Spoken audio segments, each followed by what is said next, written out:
শহর থেকে বেশ কিছুটা দূরে এক পুরনো হাভেলি ছিল, যেটি স্থানীয়দের কাছে অভিশপ্ত হাভেলি নামে পরিচিত।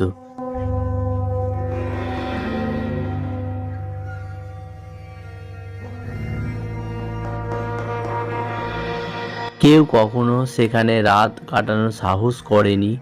বহু বছর আগে হাভেলির মালিক রাজা প্রতাপ সিংহ ও তার পরিবার সেখানে থাকতেন। তবে এক রাতেই সব বদলে যায়। রাজার পুরো পরিবার রহস্যজনকভাবে মারা যায়, আর সেই রাত থেকে হাভেলি অভিশপ্ত বলে মনে করা হয়।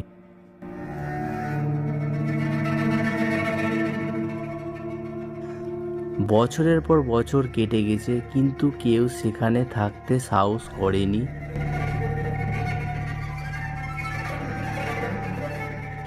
একদিন শহরের এক যুবক রোহান ভুতুড়ে কাহিনী বিশ্বাস করতো না।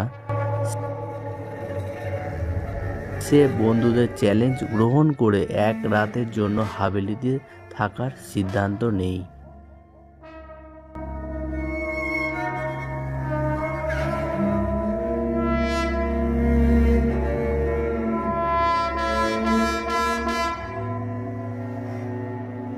রাতের প্রথম ভাগে সব কিছু স্বাভাবিক মনে হচ্ছিল, কিন্তু মধ্যরাত পেরোতেই অদ্ভুত ঘটনা ঘটতে শুরু করলো। প্রথমে দরজাগুলি নিজের খোলা বন্দি হতে লাগলো, বাতাসের কোনো প্রভাব ছাড়াই। তারপর দূর থেকে একটা হাসির শব্দ শোনা গেল। রোহান টর্চ জ্বালিয়ে চারদিকে তাকালো, কিন্তু কাউকে দেখতে পেল না। হঠাৎ করে একটি ঠান্ডা বাতাস তার গায়ে দিয়ে বয়ে গেল, যেন কেউ তার ঠিক পাশ দিয়ে হেঁটে গেল। আতঙ্কিত হয়ে সে দৌড়াতে শুরু করলো, কিন্তু পা যেন মাটিতে আটকে গেল। তখনই সে শুনতে পেল ফিসফিস করে কেউ যেন বলছে, এখান থেকে চলে যাও, অন্যথায় তোমার পরিণতি হবে আমাদের মতো।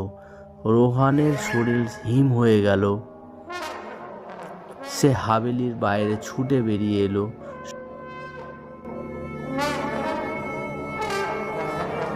সকালে গ্রামবাসীরা তাকে অচেতন অবস্থায় হাভেলির দরজায় সামনে খুঁজে পেল।